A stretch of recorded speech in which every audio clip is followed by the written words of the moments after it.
Bonjour à tous, Magali, fille de Lune Tarot. Nous voici aujourd'hui pour les énergies de ce vendredi 5 juin.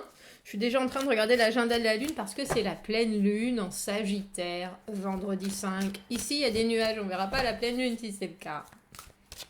Vous avez jusqu'à demain pour vous éclairer, vous éclaircir, s'il vous plaît, messieurs, dames. Messieurs, dames, nuages. Alors, une humeur sensible le matin. Nous pouvons être irritables.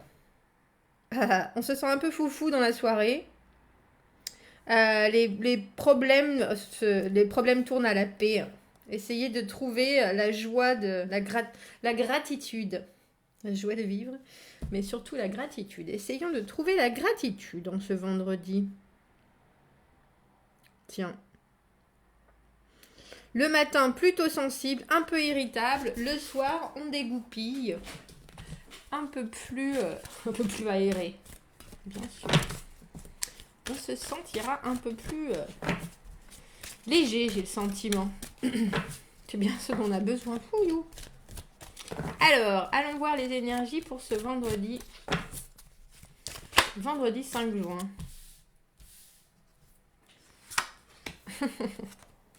Vendredi 5 juin. Commençons par l'ermite à l'envers. L'ermite à l'envers. L'ermite, c'est la solitude. C'est l'introspection, c'est la solitude aussi. Hein. C'est la recherche. 6 de denier à l'envers. L'idée qu'on n'ait pas rétribué à sa juste valeur ou alors que dans des échanges, ça puisse ne pas être réciproque. Qu'on en fait plus. Qu'on n'a pas assez. Peut-être qu'on en donne trop. Peut-être aussi qu'on devrait en faire plus. Mais c'est plus rare dans qu'on ait plus de résultats que d'efforts en général. Hein. Ce que je vous souhaite tout à fait. Mais j'ai des doutes que dans ce cas-là, vous soyez en ermite. Il est beau, elles sont belles ces cartes. Fouillou, je les utilise pas assez. Il faut que je regarde... Alors, parce que pour moi, j'ai l'idée du serpent, du caducée, du serpent de... Adam et Ève, du serpent, de la fin et le début qui se mord la queue, etc. Je me demande pourquoi il a un serpent là.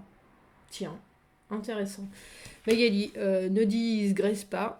L'ermite à l'envers, on a envie de sortir. Alors, ça peut vouloir dire qu'on a envie de sortir de la solitude en ce vendredi. Ça peut aussi vouloir dire qu'il y a des choses qu'on ne veut pas particulièrement regarder en face. Ou qu'on n'a pas forcément envie de se pencher sur des choses trop profondes. Il y a une quête avec l'ermite, c'est le signe de la Vierge aussi, mais il y a une quête que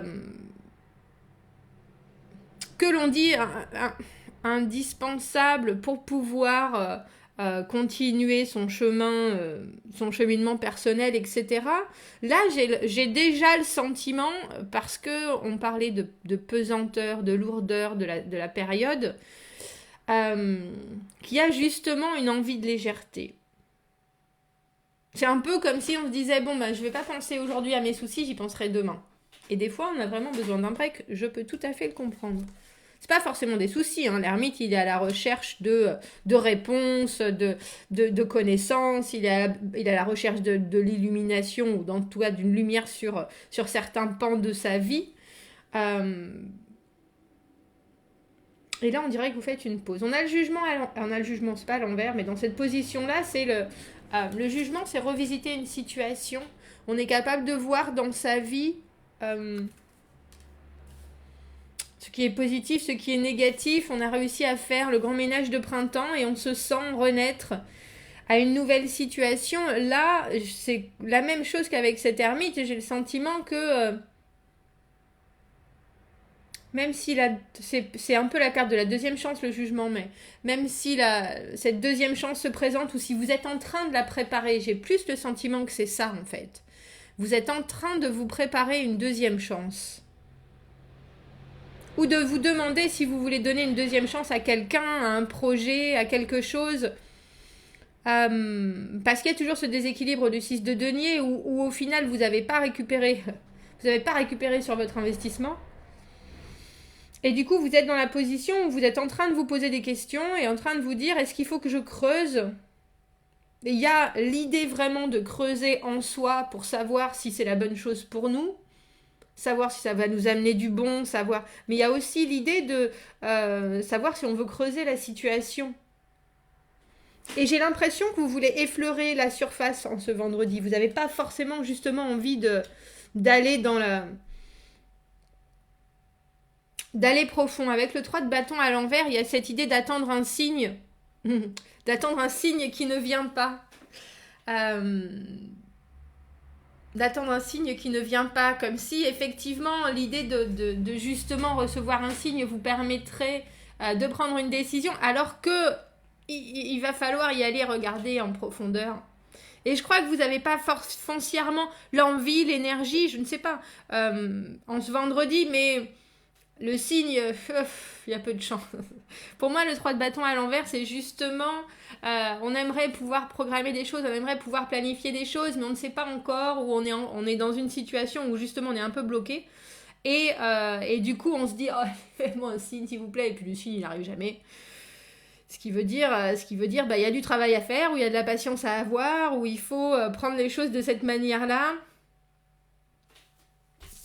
On peut pas y échapper. On ne peut pas y échapper. Et on a la reine de bâton à l'envers. Et dans l'idée d'avoir des cartes à l'endroit, non, pas cette fois-ci, parce que celle du milieu, elle est à l'envers aussi. Oui. Mais oui. C'est un vendredi où... j'ai envie de dire, on n'a pas envie d'en faire beaucoup.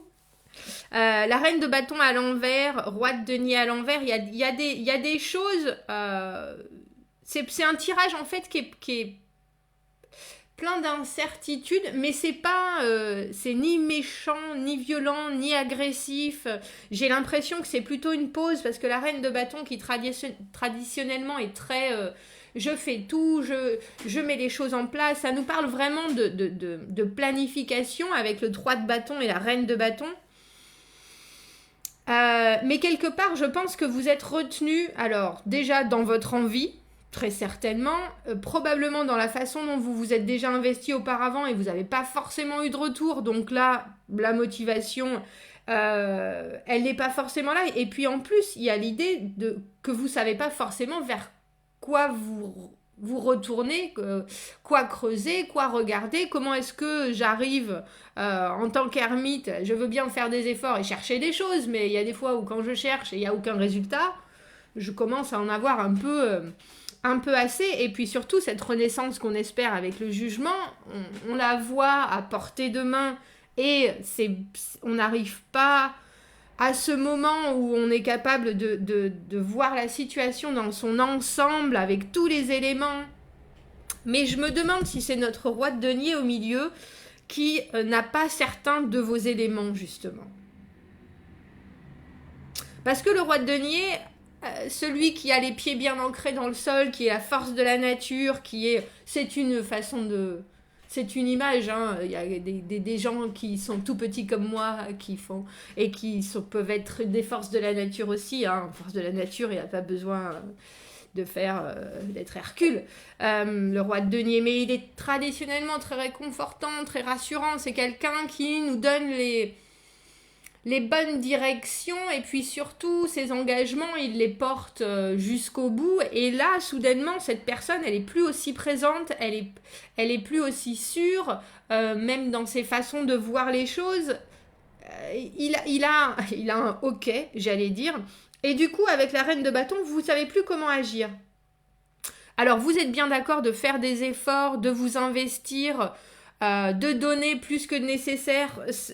On dirait un tirage professionnel, en fait, où vous avez réfléchi sur la façon de faire au mieux votre travail, vous regardez les plus, les moins. Et là, vous attendiez le feu vert, et le feu vert ne vous est pas donné. Le feu vert ne vous est pas donné, et vous vous retrouvez comme deux ronds de flanc, avec notre reine de bâton à l'envers. Quand elle n'est pas contente, elle n'est pas contente en plus. Elle a raison. La reine de bâton, c'est la reine du feu. C'est elle qui fait les choses, c'est elle qui planifie les choses pour qu'ensuite les gens puissent passer à l'action, mais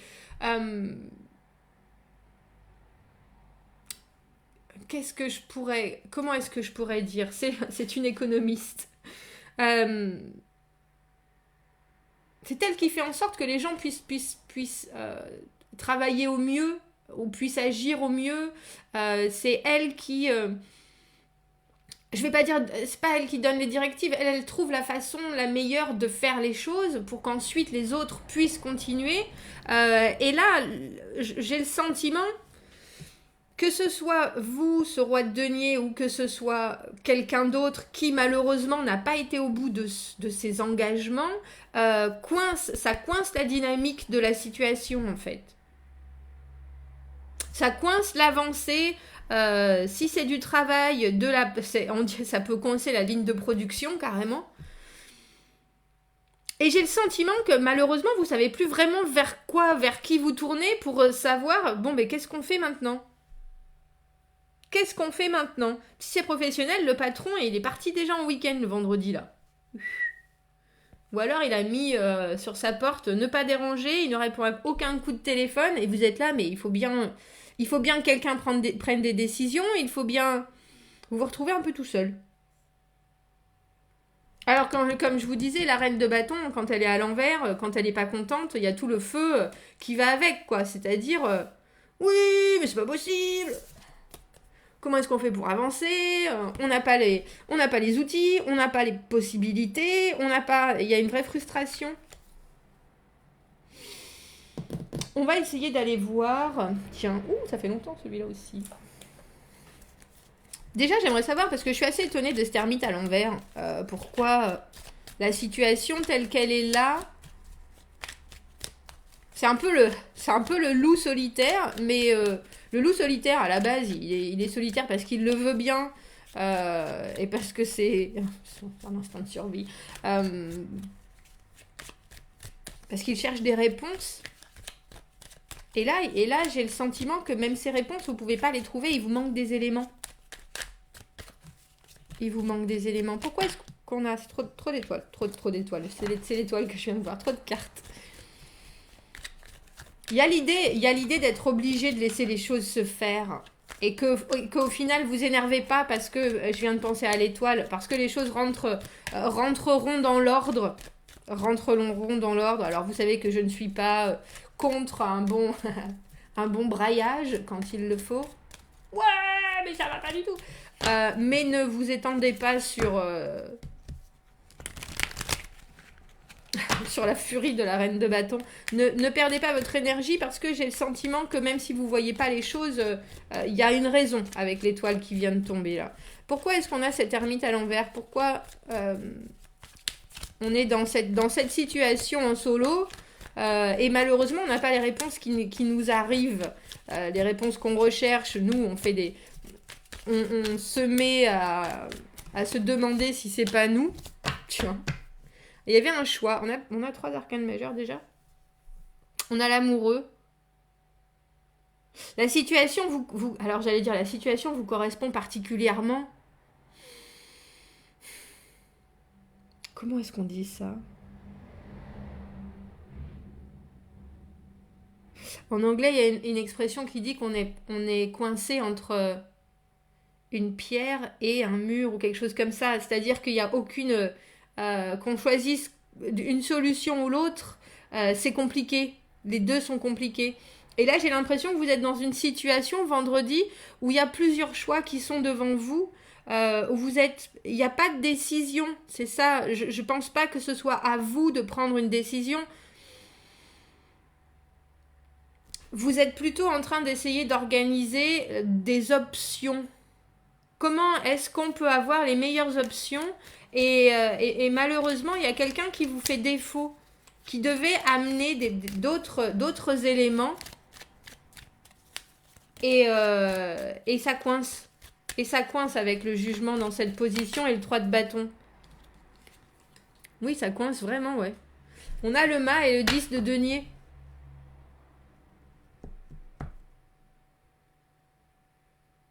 Les nouvelles options, elles sont... déjà, elles sont phénoménalement nouvelles. Avec le mât, c'est une façon de faire les choses complètement différente. Et c'est sur du long terme. Un peu comme si vous deviez travailler justement au travail des nouvelles façons de faire les choses et puis de les installer vraiment pour qu'elles durent. Et ce qui devait être mis en place n'est pas mis en place avec le 3 de bâton à l'envers. Ça bloque. Ça bloque et pourtant ça devait arranger tout le monde. Ça devait arranger tout le monde, ça devait permettre d'avoir un œil nouveau. Pourquoi est-ce qu'on a cette reine de bâton à l'envers? Du coup, la reine de bâton à l'envers, il faut penser aussi que à l'endroit, elle a vraiment toute sa motivation, toute son envie, etc. À l'envers, elle est là, ouais, bah, si moi, personne me suit, personne ne me donne les éléments pour que je puisse travailler, je vais pas en glander une, quoi. Elle a plus envie. Elle a plus envie, ce qui est totalement compréhensible, d'ailleurs. Elle va être obligée un peu quand même, parce qu'il y a une équipe autour. C'est professionnel, j'ai l'impression. Le 3 de denier, associez-vous pour pas perdre votre calme. Vous allez être obligé, entre guillemets, de déléguer. Vous allez être obligé d'être celui, on a le roi d'épée, celui qui décide, pas forcément, mais qui fait en sorte de voir les choses au mieux pour sauver ce vendredi. J'ai le sentiment que c'est un tirage professionnel. Parce que quelque part, on a des businessmen avec notre roi d'épée, notre roi de denier à l'envers. Professionnellement, il y a des choses qui devaient être donner du résultat ou en tout cas vraiment être capable d'être planifiées. Et là, on dirait que c'est ce qu'on vous montre, c'est il faudrait le faire au petit bonheur la chance avec le mal. Et vous savez que même si c'est fait au petit bonheur la chance, ça peut être très bien fait avec le 10 de denier. Ça peut amener... mais il faut avoir la certitude que tout le monde va suivre. Donc vous vous retrouvez un peu désemparé en reine de bâton à l'envers. Mais avec le 3 de denier, il y a cette idée que vous travaillez pas seul. Que y a des personnes qui vont venir vous amener leur soutien, leur connaissance. Et avec un peu de chance, le roi de denier, là, à l'envers, qui est celui qui a perdu complètement, alors qu'il traditionnellement, il a les réponses, il a les pieds sur terre, il fait du productif, sera supplanté par ce roi d'épée qui, lui, se dit, bon, ben, il faut arrêter les violons, là. On ne sait pas pourquoi cette personne, elle se retrouve... à ne pas respecter ses engagements. Mais en tout cas, il faut qu'il y ait des résultats. Et le roi d'épée, lui, il va en donner du résultat. Ou en tout cas, il va donner des directives. Il va prendre toutes les énergies de la reine de bâton qui est là en train de fumer. Parce que ces options, de toute façon, il faut qu'elles arrivent à maturité. Il n'y a pas d'émotionnel. Il n'y a pas d'émotionnel à part la frustration et l'attente obligatoire de ce 3 de bâton à l'envers et de cette reine de bâton qui sont stoppés dans leur avancée.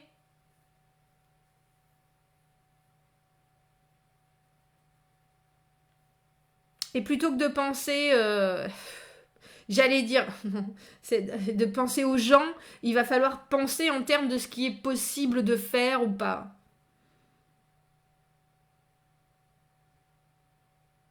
Et si les éléments pour réussir à amener du passé, ce qui est positif, ne sont pas là et qu'il faut faire les choses complètement différemment, et c'est peut-être pour ça que ce travail d'équipe va être obligatoire. Il faut que tout le monde soit mis à contribution, en fait. Je pense que si vous aviez un projet professionnellement que vous deviez amener à bien avec des options sur lesquelles vous avez travaillé comme un fou, une folle... et que ça n'arrive pas à maturité en ce vendredi, vous allez être obligé de faire complètement différemment et de demander de l'aide, entre guillemets. Demander de l'aide et puis aller voir quelqu'un qui a la faculté de trancher. Parce que là, malheureusement, c'est un peu comme si vous aviez du soutien de vos amis, votre famille, de votre chef de... comment on appelle ça ? celui qui est au-dessus de vous, mais pas celui qui est le big boss. Et là, vous allez directement au big boss en disant, bon, ben maintenant, il faut sauver la situation, là, parce que moi, j'ai travaillé, il n'y a pas eu de retour. Voilà tout ce qu'on pense. C'est un peu la... c'est un peu le vendredi du délégué syndical qui est là en train de voir son boss et de dire non mais qu'est-ce que tu fais là? Tu devais nous trouver des résultats, tu devais proposer des choses. Et l'autre il est là, ouais, j'ai pas eu le temps, je sais pas quelles sont ses excuses à ce roi de denier à l'envers. Et vous dites, ben moi je vais aller voir le big boss et parce que là de toute façon on ne peut pas agir comme il faut, on peut pas travailler comme il faut, on peut plus continuer à créer comme il faut. On s'est mis en commun pour penser à une solution et la seule solution c'est cette personne qui l'a. C'est pas forcément quelle est la solution, c'est le feu vert en fait. Vous avez besoin de ce feu vert pour continuer. C'est très étrange. Je ne sais pas si c'est très étrange, mais c'est très particulier, c'est très dirigé vers certaines personnes qui se reconnaîtront, j'imagine.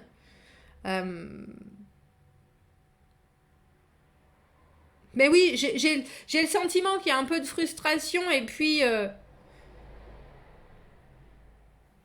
il y a le fait que vous vous êtes beaucoup investi et puis que vous ne voyez pas le résultat. Et c'est vrai que quand on a quelqu'un qui nous a dit mais si ça va le faire, on va trouver les meilleures options et puis qui au dernier moment se désengage complètement, vous avez la bonne méthode en trouvant du soutien et en faisant ce 3 de denier. En faisant arriver ce 3 de denier parce qu'il vous faut des gens qui comprennent, qui vous fournissent des informations, qui vous fournissent des connaissances et avec lesquels vous pouvez vraiment échanger pour que, je crois, on va la mettre comme ça, notre roi de denier à l'envers soit supplanté par l'intellect et la raison pure en fait. Et la raison pure. J'ai un peu le sentiment, quand je vous disais, on pense pas à l'humain, le roi de denier qui est très attaché aux valeurs, aux racines, il faudra qu'il laisse tomber toutes ces... Il y a une idée de productivité aussi, mais ces idées d'essayer de faire au mieux pour être obligé de voir comment est-ce que la productivité, entre guillemets, va pouvoir être avec certitude au rendez-vous. Et ça veut très certainement passer par des changements avec ce mât. Très certainement. Un peu comme si votre chef de service, il voulait pas vous annoncer les nouvelles qui vont être des nouvelles de grands changements. Mais vous les avez quand même, ces réponses, je pense. Ou en tout cas, vous allez voir celui qui va vous donner les réponses. Tiens. Bon, un vendredi où la confusion est taclée par une envie de clarté. Dites-moi ce que vous en pensez, commentez sur les options qui auraient dû être données et qui n'ont malheureusement pas pu aller jusqu'à épanouissement. Commentez, n'hésitez pas, abonnez-vous à la chaîne si vous le voulez, aimez la vidéo si ça vous parle. Si vous avez besoin d'un tirage privé, vous avez mon adresse email dans la petite boîte de dialogue juste en dessous. Et un peu plus d'informations sur les tirages sur ma chaîne YouTube dans la boîte à propos. Je vous souhaite un très beau vendredi. Je vous dis à bientôt. Au revoir.